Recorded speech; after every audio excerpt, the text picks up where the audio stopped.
There's a bunch more stuff on FF7 that was shown off. There was some staged gameplay demo presentations. They let some developers and pubs get their hands on the game. Actual hands on the game. And we're gonna check it out. This is, I think this one is from Eurogamer. The cool part about this one, from what I understand, is that this demo is actually showing off a lot of the cool dialogue stuff that I was talking about. That no one believed me, because I will say there is one thing in the latest trailer. I was sort of miffed that they seem to be like shoving dialogue into certain spots that didn't normally or naturally have it. So a lot of it had like characters barely talking over each other and stuff like that. And I was like, oh, I don't know. This is okay. It didn't really line up with what I already saw of the behind the scenes presentation and this specific demo, which is technically the E3 demo. So the dialogue that was in the latest trailer, the trailer is amazing still. I think the trailer's awesome, but the voice acting and the way the voice acting is the way it's presented is a little weird. So the nice part is that you get to see a little bit of that in this demo. You kind of get to see that, yeah, the voices in the trailer seem off. It seems like they were just putting in voice lines for the sake of having it tell the trailer story and not having it actually line up with what's going on in the action and stuff like that. So that makes sense. As someone that's made trailers, you do that a lot. That happens to, you know, you need to do that in some situation. I don't think it's the translations that were rushed. I think it was just stuff in the trailer. The delivery, the voice acting, and the actual dialogue construction is very organic, and it felt good. It didn't really feel like Kingdom Heartsy at all, even though that latest trailer kind of did. I don't think the voices were bad. I think just the way the dialogue was set up in the trailer wasn't great. Yeah, potentially Mark Hamill as Don Corneo, if we even know if that's happening, is amazing, is incredible. There was some other stuff that was in a pamphlet at the event that talks about summons, that talks about mechanics in the game, that hasn't really been discussed yet. So just to reiterate, this is the same demo that everyone played at PAX, everyone played at Gamescom, and that I played at E3. And the cool part is that she does show off some of those things that I was noticing when you talk to other characters. If you like communicate with some characters and you exhaust their dialogue tree, other stuff shows up. And I'm like, oh, the best part is that she shows that off. And she shows off other cool thematic stuff. But aside from that, I don't think there's too much preceding this gameplay that you're seeing right now. It's just a couple of fights at the station, a couple of door hacks, and you're right in there. That's our target, the reactor core. Gotta set the bomb at the bottom. Heads up, boys. The end's in sight. Fucking music. Oh, let me, do. I leave the rest in your capable hands. Good luck. So as you can hear, Jesse and the other slightly more minor non-playable characters have been fleshed out quite a bit, with Jesse in particular standing out as an early favourite who definitely won't be breaking our hearts a few hours in. Touché. Music, dude. Listen.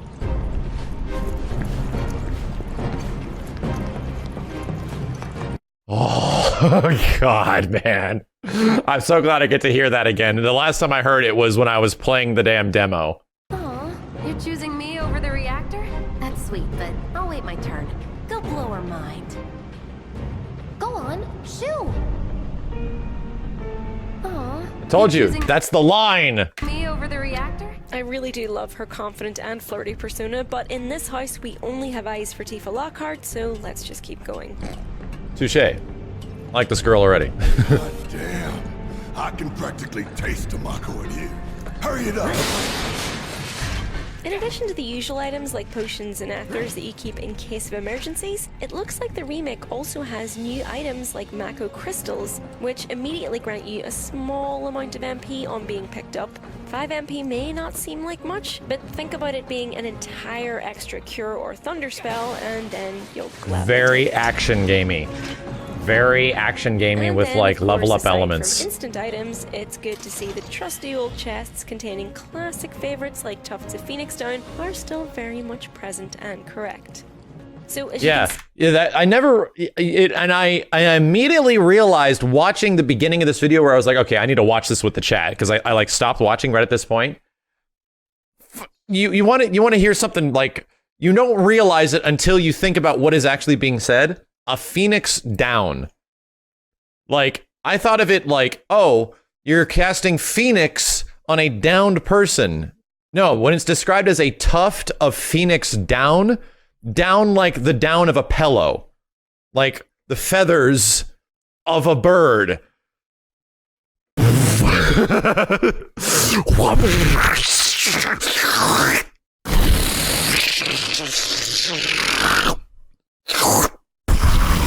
Blew my fucking mind.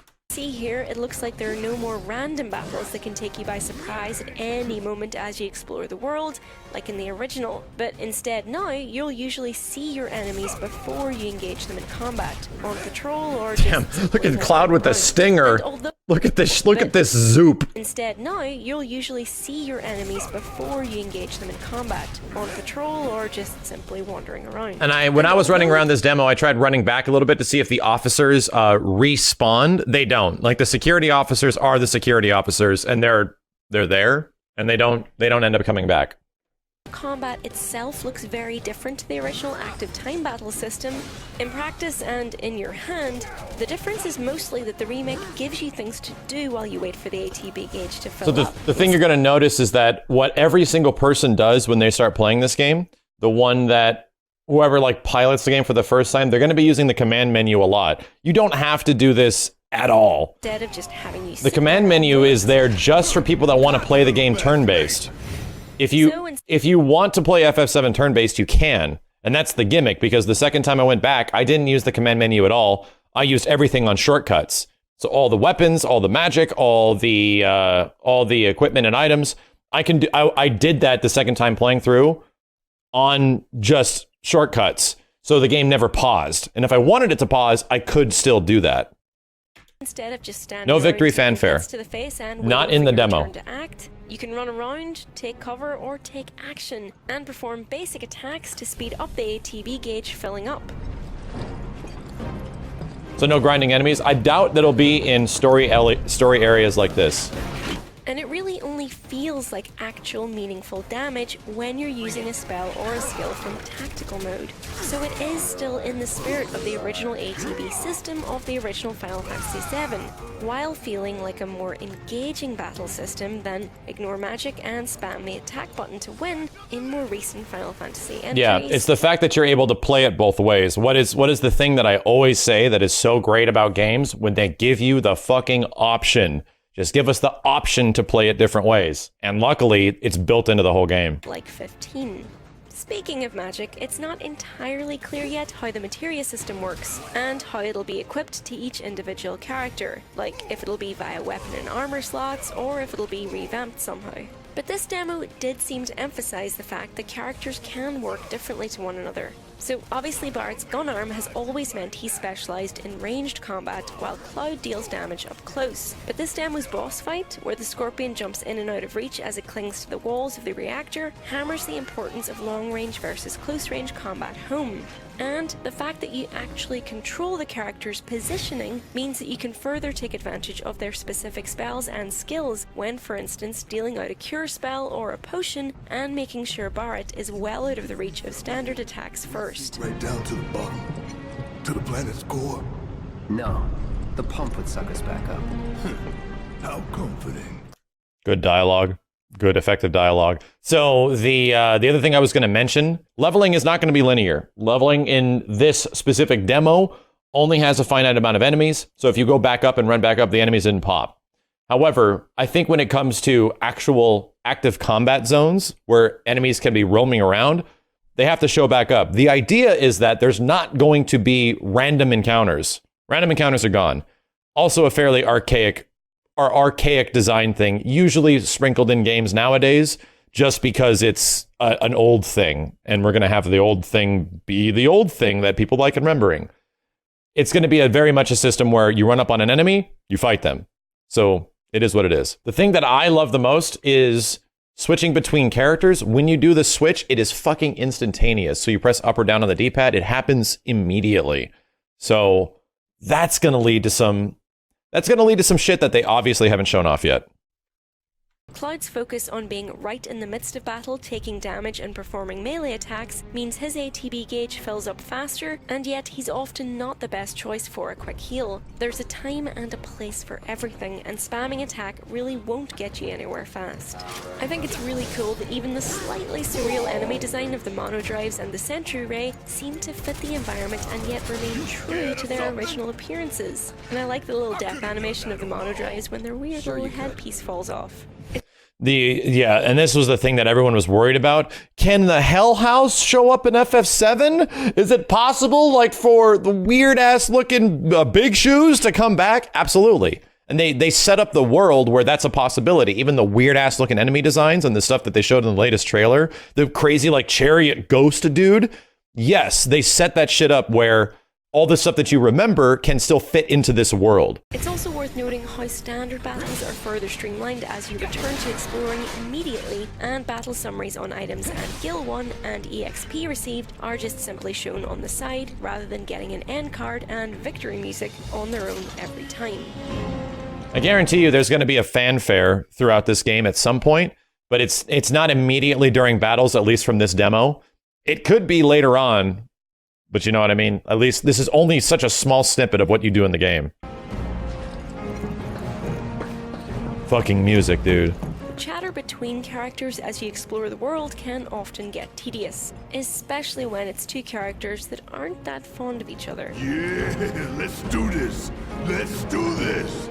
But the lines of dialogue spouted by Barrett and Cloud here are just quite funny and serve to remind you of how terse their relationship is in this very early stage. And that's what she's saying, the same stuff that I realized. Like, wow, the dialogue is really organic, and especially from the stuff that happens before this demo, super organic and works out. It just feels like these characters are real people. It's a lot different than what was in the latest trailer, which is why I truly believe the latest trailer stuff with its kind of bit of dialogue weirdness is because it was a trailer that was put together to try to jam as much stuff as they possibly can into 2 minutes and 30 seconds. I really can't wait to see how things change as more members get added to the party and relationships develop. All right, let's see if Little Stamp really can bite the hand that feeds. Go on, do the honors. Prove to me you're the man Tifa says you are. That you're one of us. Never said I was. I'm just here for the paycheck. Then do the damn job!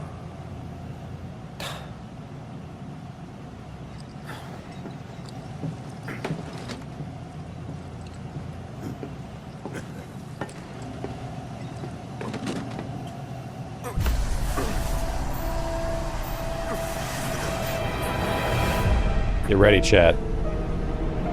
Get ready.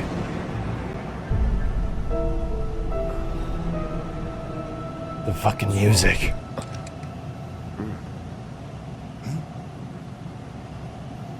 I'm fine. What about the timer? You double-crossing! Get ready, chat.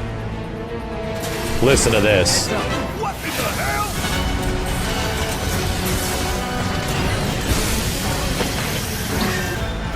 How the hell do we fight this thing? It's got reinforced armor plating, but the Eternals can be overloaded. Lightning magic. No other option, huh? The Guard Scorpion. Oh god, she or talks during the Sentinel, camp as it's crescendo. being named here. This is the very first boss fight in the game, as with the original. So it's here mostly to serve as a tutorial, and yet it's not exactly a pushover.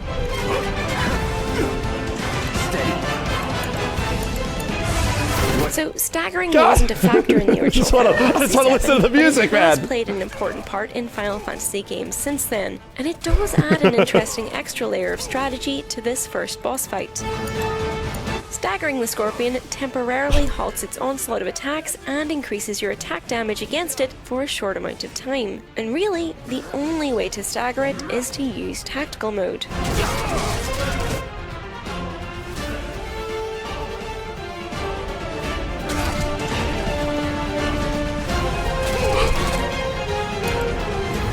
Do I need to fucking say anything else? As anyone who's played the original No, knows, she will, though. Thunder is a very good spell to have on heavy rotation at this early stage of the game, as it works wonders. Yeah, she on is doing her mechanical job. enemies. She's doing a good job, too. She's done a better Despite job than any of the other misleadingly coverage of the game named, so we won't far. hold that against them.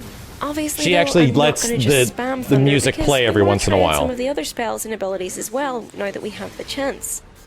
Most of these attacks are pretty well telegraphed, with maybe the only exception being when it goes into this barrier mode. The trick here, just so you know, is apparently to attack this very, specific weak spot. Now he remembers. It's got a raw asshole, chat room. Next time. Go for the guard scorpion's butthole is a sentence I never thought I'd say. Or go down in flames. It's also worth pointing out that you not only need the ATB gauge to perform spells and attacks, you also needed to use items, like potions and ether. Let's talk. So it could be easy to get stuck in a tricky situation if you're using ATB slots for attacks every chance you get. Make sure that you're thinking long-term and strategically. Lock on this. Now's our chance. Give it everything you've got. The fact that some enemies can bind a character, forcing you to use other party members in order to free them, is a less than subtle hint from the game that it wants you to swap characters often. Or at least issue commands as all of the characters rather than just sticking to one and letting AI take care of the other.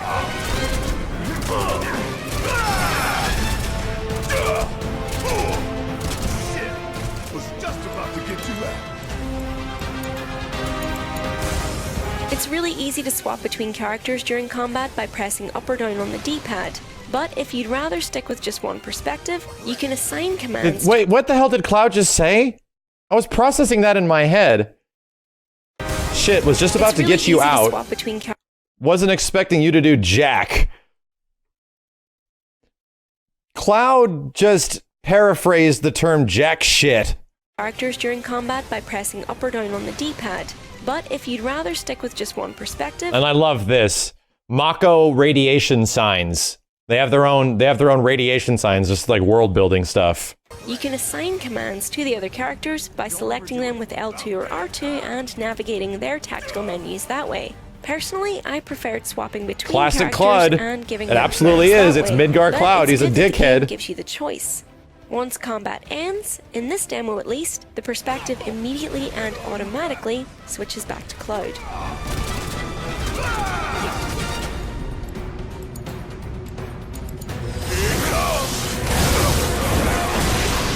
Maybe it's just me, but it is really nice to see limit breaks still getting the rather extra looking rainbow highlight when they become available. You might have noticed that former limit breaks like Braver have become more regular skills, which makes me wonder how limit breaks will evolve over time in this game, or whether there'll be opportunities for limit breaks to link up with those of other characters when timed correctly. That would be really cool to see.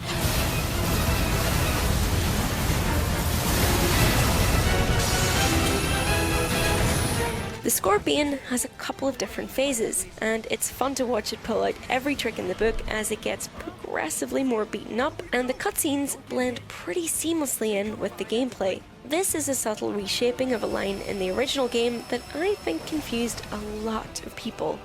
That was the thing I was also mentioning. The stuff that hasn't been shown off, which is the beginning of the bombing run. There are several moments where you're watching a cinematic, and then the camera goes from the cinematic camera and just turns around to the back of Cloud and you're fighting. The weird part was in the entirety of the demo, from the very beginning all the way until the guard scorpion finish, there's no loading. So you fire up the demo and there's like, here's the screen, that very, very, very first screen you see like right here, right? And then there's this screen right here that takes a few seconds. But from that point, when the actual bombing run begins, they go through the entirety of like the 15, 30 minutes of the bombing run. And then this part where you're going down into the reactor, there was no loading. There was no cut camera. I don't know. They were doing a very effective job at hiding where the cutscenes were and where the transitions were taking place. Because every single time, like I said, camera just turned around and we're playing again. So I was like, holy shit, man. It is. It's absolutely loading during the cinematics. And I'm just saying it definitely fueled a very, very, very immersive visual thing I was looking at. That I think confused a lot of people. In the original, Barret tells Cloud to attack while its tail is up, but if you did, it would counterattack with a super powerful move every single time. I think it was dialogue that got a little bit lost in translation. So here, the game encourages you to take cover by providing debris to hide behind whenever the tail is up. A much better plan that also showcases how you can use the environment to your advantage in the remake. Not good enough!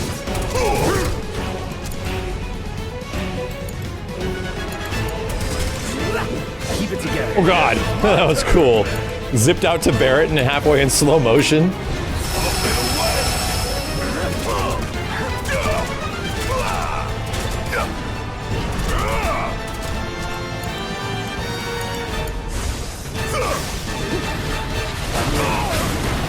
Hey, it's doing that thing again! Thing is, this looks good, right? But it's still a 1080p video on YouTube that can only look so good because of bitrate limitations. My god, man. This game in person looks way better. Like, absolutely better. Find cover and hunker down. Again and again and again. Suck on this! So hopefully you can see from this There was gameplay, grenades. but it really feels There was like the grenades in Final an item Fantasy menu. VII You had to remake find them has on struck the right enemies. balance between the classic Sometimes they ATB drop system grenades. and You a just more chuck a grenade and it goes modern, boom. action-oriented approach. Yeah, you chuck a grenade and sandwiches fly out. This one right here is for the flesh! It doesn't feel like you're simply mashing buttons to win, nor does it feel overly fiddly or complex once you get the hang of how things work, which doesn't really take long at all. I can imagine It's not it'll called get Big even Shot more anymore, interesting with the or as we call it, introduction of Big more Shit. party members and more diverse spells and skills. But as a first taste, this boss fight is pretty great. So we're missing some dialogue here with Barret and Cloud.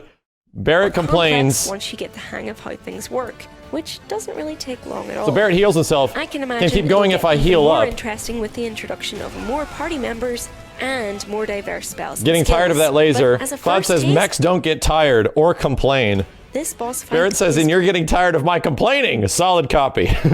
pretty great. Solid copy. I love the banter, man. And do some damage!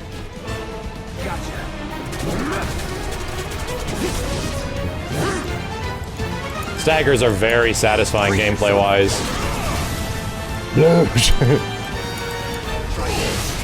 It's a very short demo, all things considered, but it does the job and leaves us hungry for more.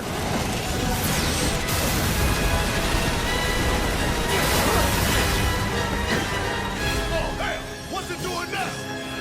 Not a repair unit. Damn it. We gotta take it out quick or we're screwed. Oh, I am way ahead of you.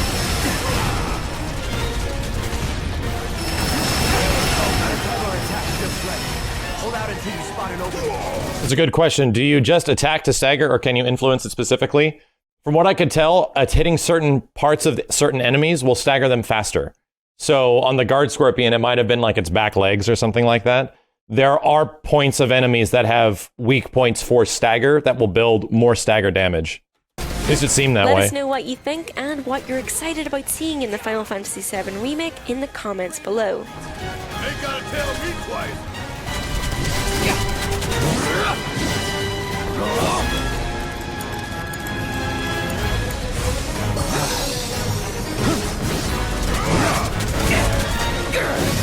There goes another. Now's our chance to do some real damage.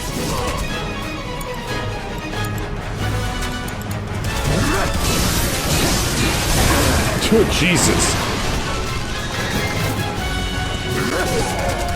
Yeah, and in Cloud's move list, there are attacks that he has that do more stagger damage than regular damage. So you'd go to like a stagger point if you get the enemy to hold still, and then do the stagger attack to Don't overdo it. super mess him up. Watch and learn. You can't jump. Yeah, that's actually a good point. There's no jumping. However, there is jumping attacks. So if an enemy is above you and you're in a range that your character can reach, Cloud will actually jump up and hit them. But if you want to physically, like, X button to jump, it doesn't exist.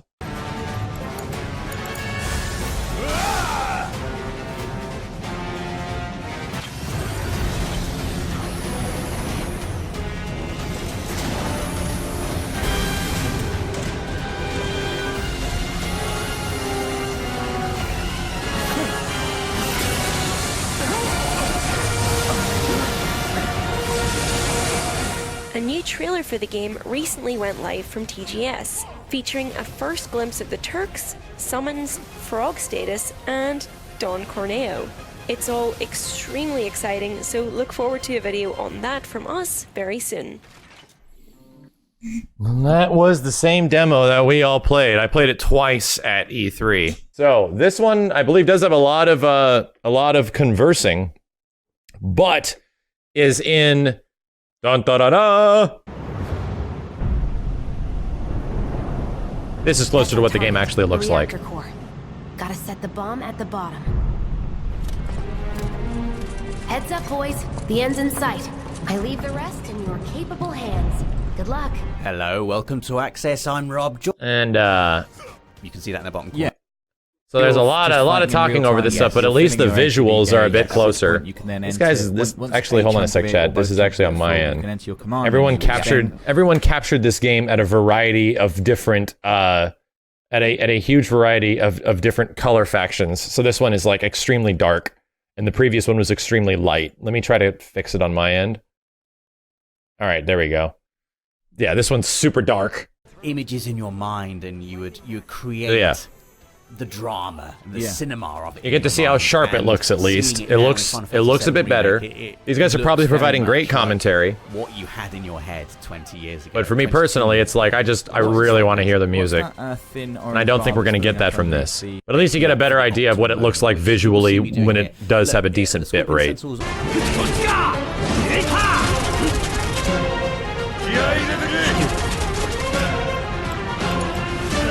God, the music.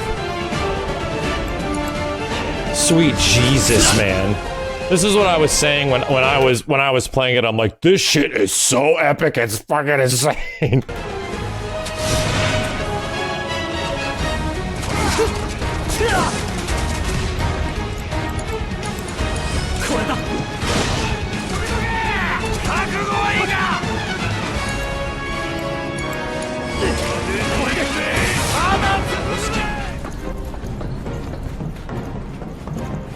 Dude, this music, I'm telling you, I was trying to describe what I was playing at E3. I was trying to describe it.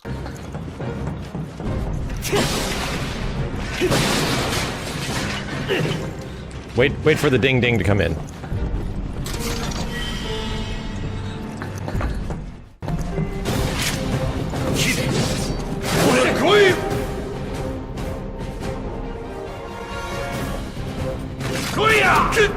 Ah! I did this to a few guys. You knock them off and they hit the wall of the reactor.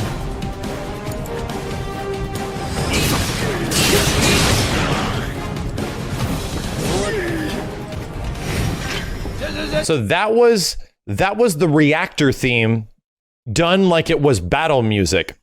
Did you hear that?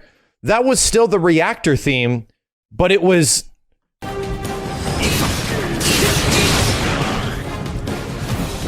da da da da.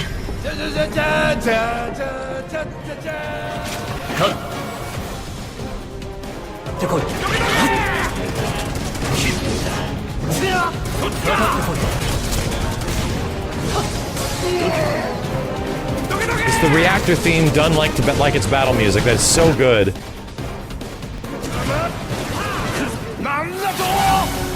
Jesus, man.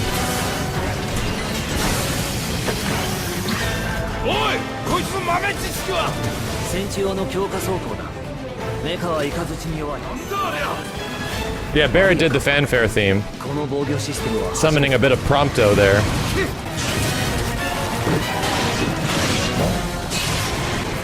Dynamic music.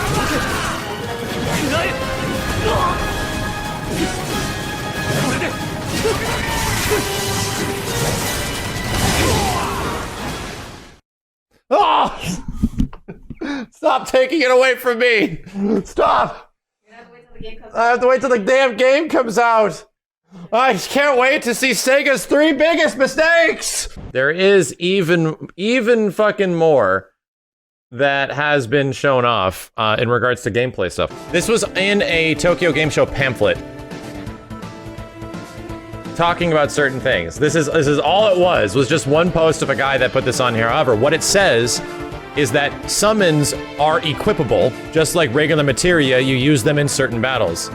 Summons fight automatically. However, you can also give commands to summons to use special abilities. Sounds a lot like Kingdom Hearts 2. And there is indeed confirmed materia growth. Materia will actually grow like the previous games. And that was it. There's nothing, there's no other details that they've revealed yet, but there is a stage presentation. That's it for FF7 right now, but there's gonna be more stuff soon. You can read that? Yes, absolutely. I am fluent in Japanese. This says, Materia growth curado und beret en la biblioteca de muerte, which means there is materia growth. It's crazy. There's more stuff to come, and we just have to wait a couple more days.